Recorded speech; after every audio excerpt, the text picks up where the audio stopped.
people have seen the show Hard Knocks? Anybody? Hard Knocks? A few of us? Yeah? Proud football fans and all that stuff? Yeah, there you go.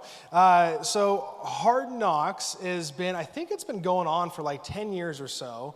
But essentially there is a camera crew and a production crew that enters into NFL preseasons and will just capture like everything that they do, from locker room speeches to what the coaches are up to back-end conversations when the quarterbacks are thinking plays and working with their players, to like follow some players off the field and just what's going on. I mean, really, you just have a lot of these NFL teams trying to like make the decision when you're trying to eliminate as many distractions as possible. You're now trying to navigate this massive distraction as you're kicking off the season. And preseason actually in sports is oftentimes the most important part. It's not necessarily the rest because it sets the foundation. It actually gives you a chance to be successful for the rest of the season. So this year is the New York Jets, and they have a few things going on. Aaron Rodgers has been a big-time player in the league for a long time. This is his first year there. Their newer head coach over the last 2 years has had a couple losing seasons, so it's a big one for him. There's a lot of hype around it.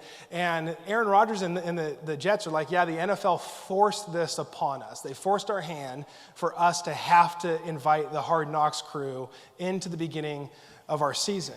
And they don't like it because they already have enough to work through, and now there's these distractions. Now, one thing that the NFL does to kind of hang a carrot in front of them to say, hey, it's going to be okay, is that they give permission to the NFL team that's being viewed that year for their preseason.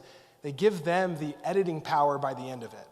So the NFL team, the coaches, the front office, they get to help work through, hey, can we actually edit this piece out? Can we actually change this? Can we leave this thing in? Can we replace it with this? So, because if you're the NFL team, it's like, I don't want people viewing all of this stuff. And what if the coach loses it on someone and like they don't want that part in there? And so the NFL says, hey, you actually have power at the end of this to help us curate the final product that we put out. And as I was talking to someone with that about this week, I thought about my own life, and I thought about our lives. Like right now, if I was to be like, all right, everybody, there's going to be a camera person who's going to follow you for like the rest of your day and into your week, and you each have like an assigned person, and they're just going to like, you don't really have say in it, but at the end of it, you can kind of help edit some things and curate it a little bit, but you really don't have a choice if this person's going to start following you or not. I thought about my own life, and it's like, after a week, what are the things that I would want edited? Or even, what are the things that I'm trying to be like, oh gosh, I have that thing on, I got to avoid that. I'm going to change my day so that that doesn't happen. Or I'm even thinking through, who do I not want to see this after it airs? And how do I try to manage that? So if you thought about your upcoming week, your upcoming weeks, or even your past months or year, what starts to happen inside of you with the thought that there's going to be someone recording like all of your life? And then they're not only going to record it, but then they're actually going to air it for like whoever to see. What do you start thinking through? What do you start editing? What do you start trying to make sure they don't see that room and you keep that door closed? And how do you start to try and manipulate your life a little bit? And I know this to be true of your life because it's my life also. Like there's some things that all of a sudden are like, oh my gosh, I don't want anybody to see that part. Like when I respond that way, that's going to be aired. But then like, all these things, and you just start playing through it. What do we do with that? One of our key distinctives here as a church is being relationally authentic. And a part of that says actually we want our public self to be more similar to our private self, and then to be even more similar to our secret self. Because I don't know if you know this, but you have these layers to your life. Like think about when you're by yourself at home with your own thoughts and the weird things that you do when no one's around. Like you could just like randomly start dancing, or the way you sing, or like you're just doing weird things that you wouldn't do if like 6 people were around you, right? And you definitely wouldn't do the same things you do with 6 people that you would with a group of like 50 where you don't even know everybody. Like you have a secret, a private and a public self. And why is that different? Why are there gaps between those? And what does it look like to continue to live a more authentic life no matter who we're with? Now, what we're going to do is we're going to turn to the book of Malachi. If this wasn't already harsh enough start, it's going to get more harsh. And what we're attempting to do in this is we actually want to meet God through Malachi. Malachi is an Old Testament book. It's actually, if you're in your Bible, it's the last book of the Old Testament, though it wasn't written last. And Malachi was considered a prophet. And prophets were people that would speak to Israel or the people of God and try to communicate to them the things that God was either calling them back to or the things that God was pushing them forward to. And prophets lived a very lonely, harsh life because they were the ones that were saying the things that no one else was saying. And it was oftentimes against popular culture in that time. And Malachi is one of those. And he's speaking to a group of people who were in exile for a long time. They were out in the wilderness for a long time where God was trying to recreate and reshape them to follow him, to be in right relationship with him. And now they're in Jerusalem and this temple is rebuilt. And they have this imagination that, hey, we're back in it. We have life again. We can live with each other. We have this temple where God is. And everything's going to be right. And all these prophetic things about this Messiah coming is going to happen, and he's going to put us in the place of power, and we'll be able to reign in peace and justice, and everything is going to go great. But what we find is that even through the exile where God was trying to invite them back to him to live in unison, is they're actually falling away again. And they're tending to repeat the same patterns that the ancestors had done before them. And Brian Ross spoke last Sunday, and he talked about how Malachi is going to the people that are making sacrifices as an act of worship towards God, but they're not choosing the best sacrifices or the first fruits of their life. They're choosing the lame animals because what good are those for? Why don't we just give those to God to kind of please him? But then they start asking these questions of why is God not blessing us? And now we turn the page this morning into chapter 2, and it starts here. Malachi saying on behalf of God, "And now you priests, this warning is for you. If you do not listen and if you do not resolve to honor my name, says the Lord Almighty, I will send a curse on you, and I will curse your blessings. Yes, I have already cursed them because you have not resolved to honor me. Because of you, I will rebuke your descendants. I will smear on your faces the dung from your festival sacrifices, and you will be carried off with it." Anyone have that one on their bumper? Is that one of those verses? No? I might start using it with my kids, though. Is that the threat that I'm not using? Like, they will respond to that. "And you will know that I have sent you this warning so that my covenant with Levi may continue, says the Lord Almighty. My covenant was with him, Levi, a covenant of life and peace, and I gave them to him. This called for reverence, and he revered me, and he stood in awe of my name. True instruction was in his mouth, and nothing false was found on his lips. He walked with me in peace and uprightness, and turned many from sin. For the lips of a priest ought to preserve knowledge, because he is the messenger of the Lord Almighty, and people seek instruction from his mouth. But you have turned from the way, and by your teaching have caused many to stumble. You violated the covenant with Levi, says the Lord Almighty. So I have caused you to be despised and humiliated before all the people, because you have not followed my ways, but have shown partiality in matters of the law." So now, you could read this, and you could start with like, oh, we're off the hook. He's talking to Ryan here. This is all about Ryan, and he's in for it because that sounds terrible. But if we think about Old Testament and New Testament, we'll get to this in a little bit. Anybody know what God actually starts to call us, call it a post-Jesus New Testament people? He calls it a royal priesthood.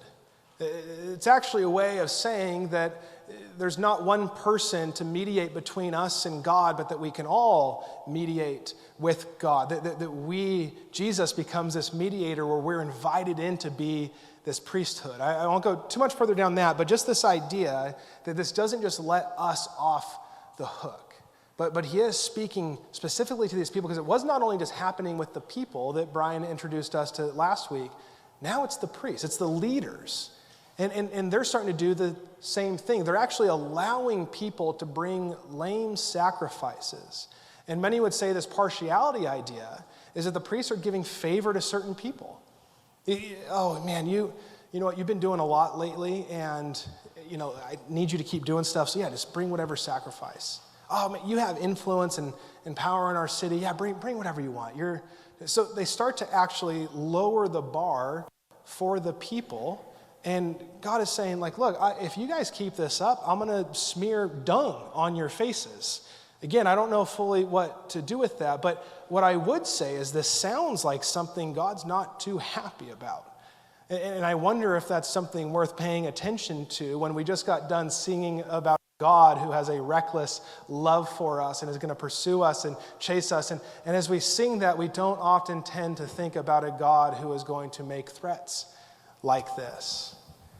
But I wonder if we pause for a moment and we think about what starts to happen when the priests start to allow the people to just offer whatever lame sacrifices and to not actually turn their lives over to God. And what does that start to look like in our own life?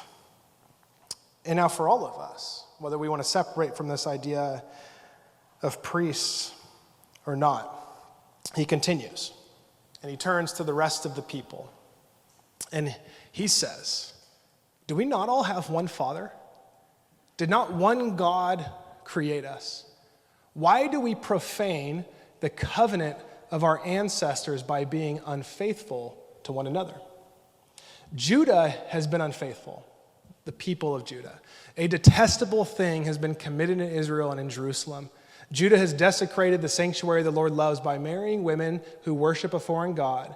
As for the man who does this, whoever he may be, may the Lord remove him from the tents of Jacob, even though he brings an offering to the Lord Almighty. Another thing you do, you flood the Lord's altar with tears. You weep and you wail because he no longer looks with favor on your offerings or accepts them with pleasure from your hands. You ask why? It is because the Lord is the witness between you and the wife of your youth. You have been unfaithful to her, though she is your partner, the wife of your marriage covenant. Has not the one God made you? You belong to him in body and spirit. And what does the one God seek? Godly offspring. So be on your guard and do not be unfaithful to the wife of your youth. The man who hates and divorces his wife, says the Lord, the God of Israel, does violence to the one he should protect, says the Lord Almighty. So be on your guard and do not be unfaithful.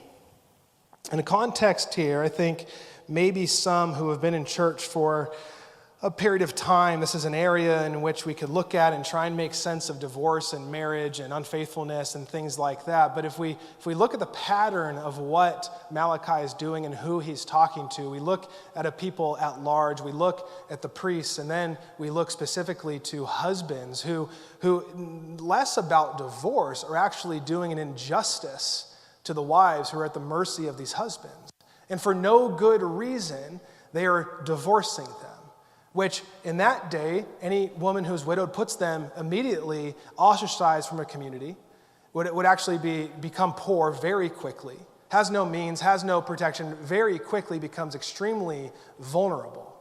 There's this idea that injustice is being done, and that injustice looks like unfaithfulness. That they had agreed to something, that they were committed to something, yet they're sacrificing the faithfulness to God by divorcing their wives. And then the second piece is now they start to remarry, but what does it say? They actually start to remarry women of other gods, of other tribes outside of the gods. So now these men are taking on more gods, which if we know anything about God, he does not want us to take on other gods. They're from singular to plural. And so now there's actually an unfaithfulness to God. So I think it's less about what we can learn about divorce or marriage in some ways, and actually be open to the way in which God is inviting us to live with him and with others. And he uses these very serious, meaningful, power dynamic relationships to communicate what it looks like to have a relationship with him. So if you were even just to pause this morning and to think about this idea of faithfulness and unfaithfulness,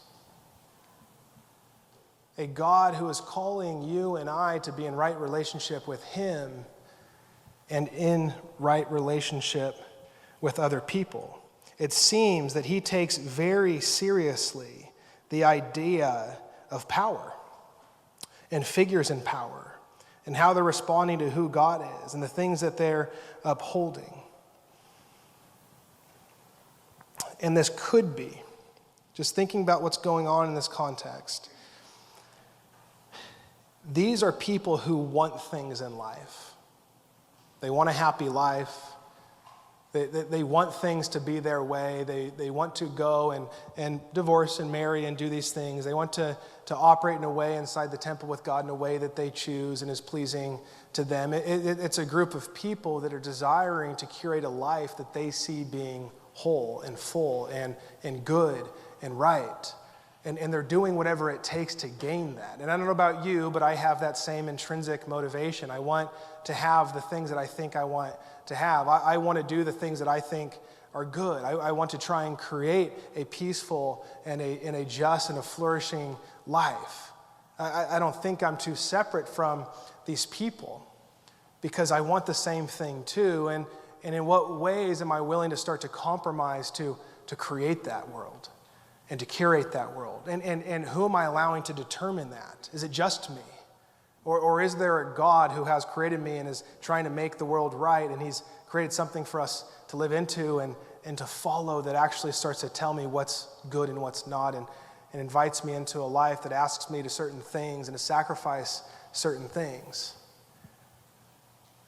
And maybe a hard truth for us this morning, and one of them, I'm sure we can have more here, an effort of finding the best life we desire. We can know what is wrong and broken in our lives.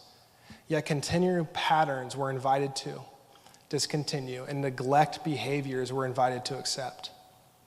All while performing religious activity that can distract us from being open to the life of transformation God has for us and others.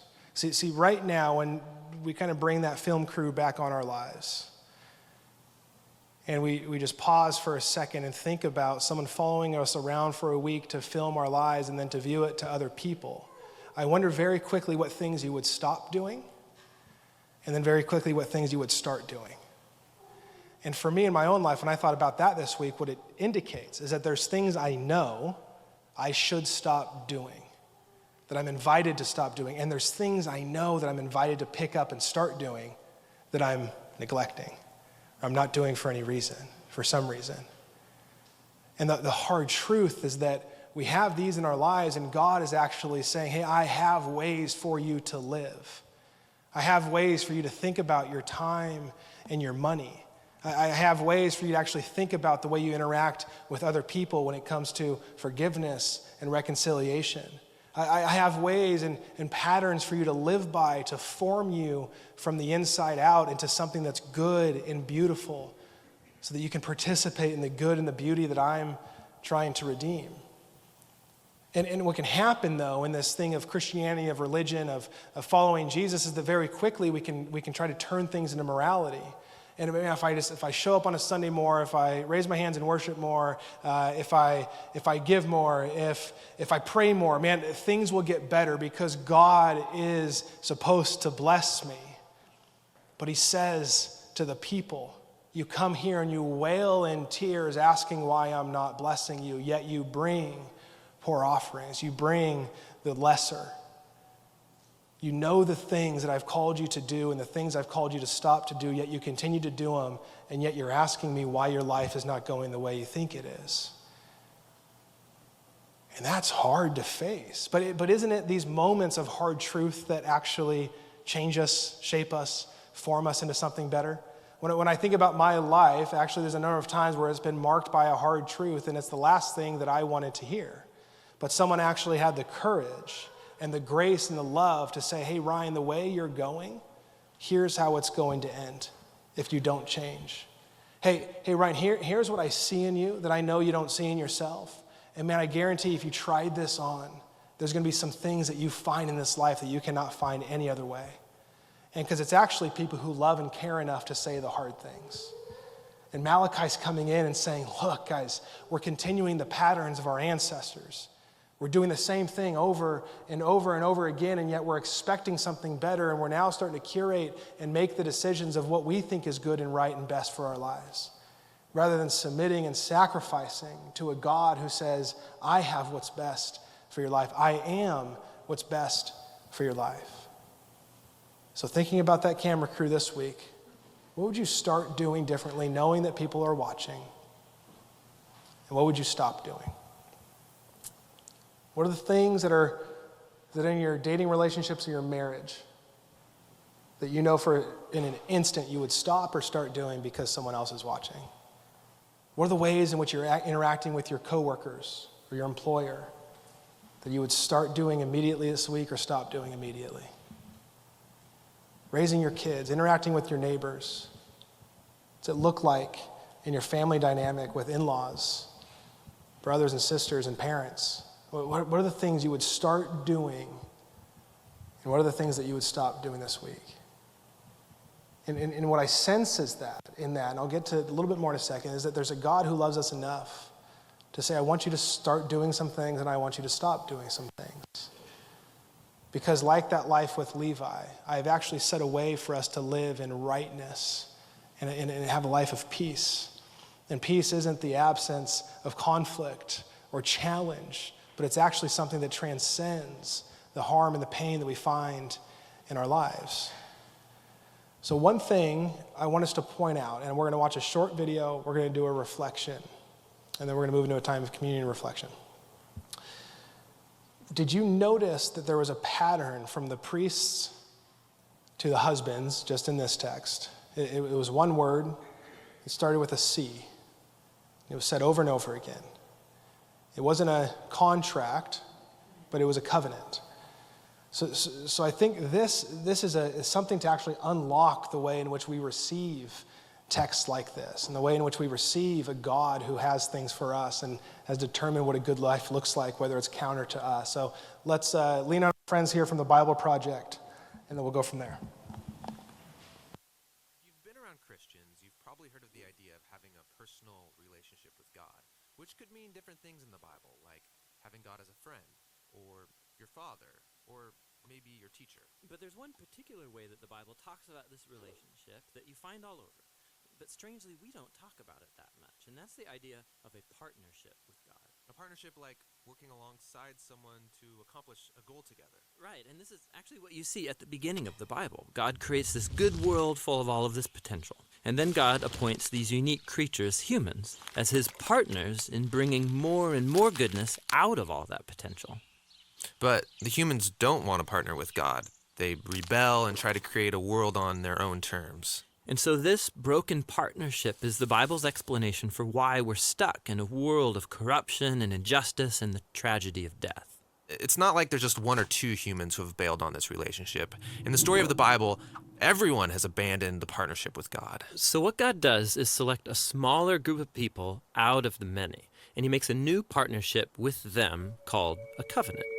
And in a covenant, God makes promises, and then in exchange asks his partner to fulfill certain commitments.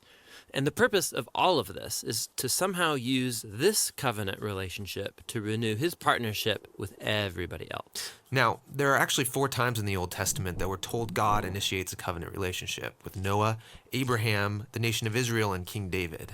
And it's through these that God is forming a covenant family into which all people will eventually be invited. So let's see how these work. The first one is with Noah. So in this story, God has just brought the flood to cleanse the world of humanity's corruption, and Noah and his family are the only ones left. And so God makes a covenant with Noah, saying, listen, I know that humans will continue to be evil, but despite that, I'm not going to destroy it like this again. Instead, the earth will be this reliable place for us to work together. Great. So what does Noah have to do? Nothing. And that's what's so interesting about this first covenant, is that God is promising to be faithful, even though he knows humans won't be. The next time we see God make a covenant is with a man named Abraham. God chooses him, promises to bless him, give him a large family, lots of land where they can flourish. And in return, God asks Abraham to trust him and train up his family to do what is right and just. And the whole reason for this covenant is God says that somehow he's going to bring his blessing to all families of the world through this one family. So that's Abraham. The next time we see God make a covenant is when Abraham's family grows into the tribe of Israel. And this covenant is with the whole tribe. God asks them to obey a set of laws, which are these guidelines for living well as a community of God's partners. And if they do this, then God promises to bless them and that they will become a people who then represent him to the rest of humanity. That's the covenant with Israel. The last covenant is with King David. Yeah, the tribe of Israel has become this large nation, ruled by David. And God asked David and his descendants to partner with him by leading Israel in obeying the laws and doing what is right and just. And God promises that one day, one of David's sons will come and extend God's kingdom of peace and blessing over all the nations. So those are the 4 covenants that God makes in order to restore his partnership with the whole world. But here's what happens. Israel breaks the covenant. They worship other gods, they allow horrible injustice, and so they lose their land and are forced off into exile. So it seems hopeless. But during this time, Israel's prophets talked about a day when God would restore these covenants in spite of Israel's failure, somehow. Yeah, they called it the New Covenant. And this is actually what's so interesting about Jesus, is that he's introduced into this story as the one who fulfills all of these covenant relationships. We're told that he's from the family of Abraham, and so he will bring the blessings of that family to the whole world. We're told that he's the faithful Israelite who is able to truly obey the law. And we're told that he's the king from the line of David, and so he goes about extending God's kingdom of justice and peace to all. And that's really remarkable for one guy. Yeah, and what it highlights is perhaps the most surprising claim of all made about this man, that Jesus is no mere human, but rather God become human. And God did this in order to be that faithful covenant partner that we are all made to be, but have failed to be.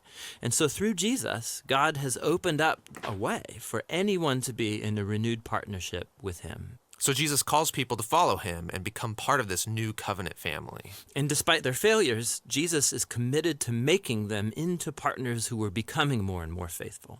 The story of the Bible ends with a vision of a fully renewed world, full of goodness and peace. And there's this renewed humanity there, partnering together with God to expand the goodness of his creation. And so the end of the Bible story is really a new beginning.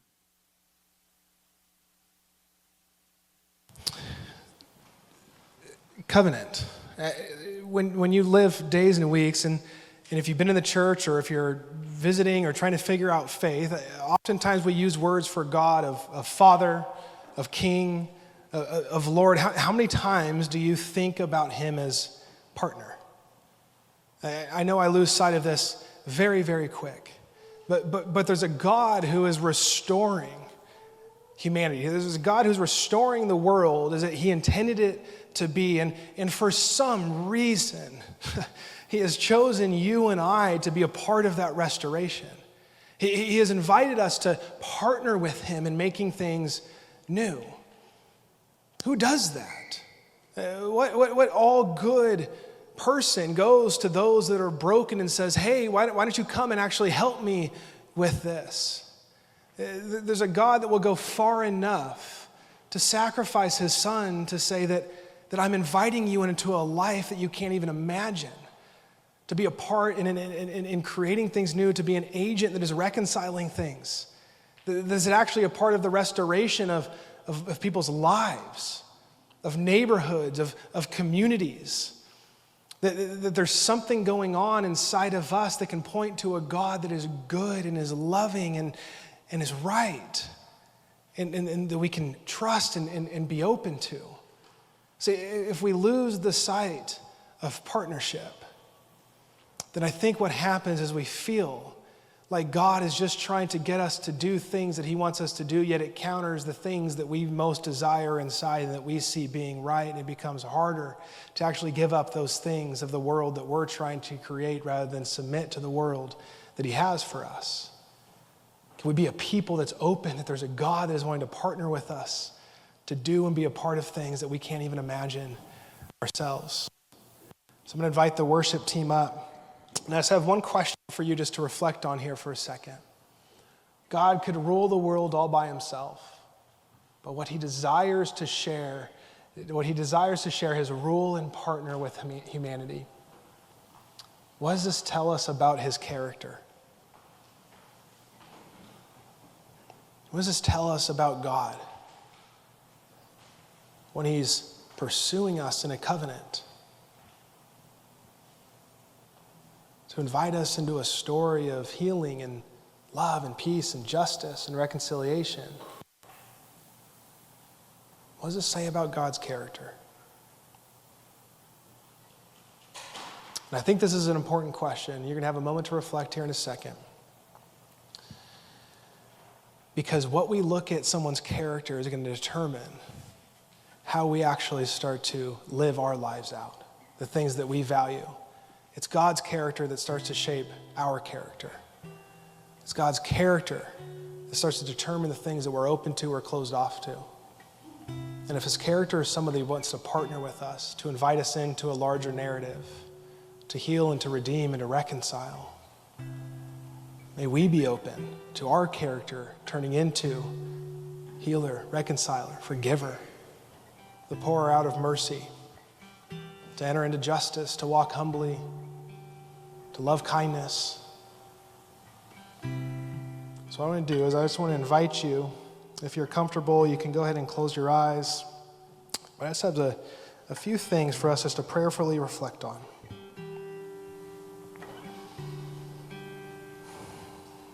Maybe even just a thought of mind, just recognizing that you're here right now and that God is with us. And I first want us just to imagine the relationship of God and Levi. And what would it even look like? What would it look like to consider the impact on your life of this covenant? My covenant was with him, a covenant of life and peace, and I gave them to him. This called for reverence, and he revered me, and he stood in awe of my name.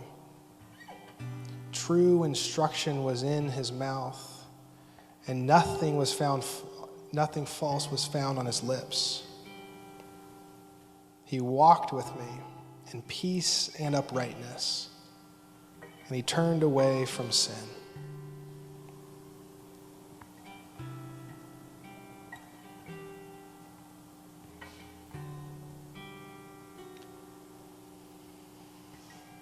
Now, between you and God, in light of a covenant relationship with you and God, what might be something in your life that you are sensing an invitation to stop doing, even to let go of?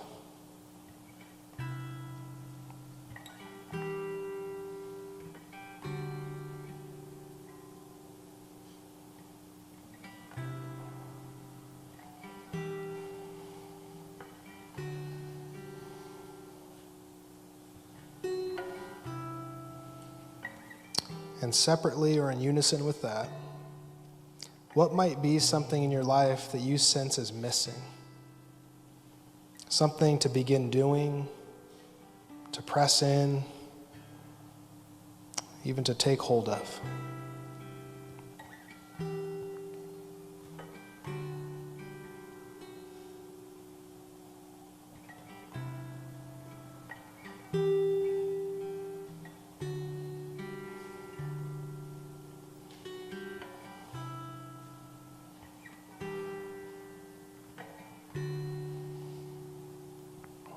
And in the consideration of these things, I just invite the words of Jesus in. Are you tired, worn out, burned out on religion? Come to me. Get away with me and you'll recover your life. I'll show you how to take a real rest. Walk with me and work with me. Watch how I do it. Learn the unforced rhythms of grace. I won't lay anything heavy or ill-fitting on you. Keep company with me, and you'll learn to live freely and lightly.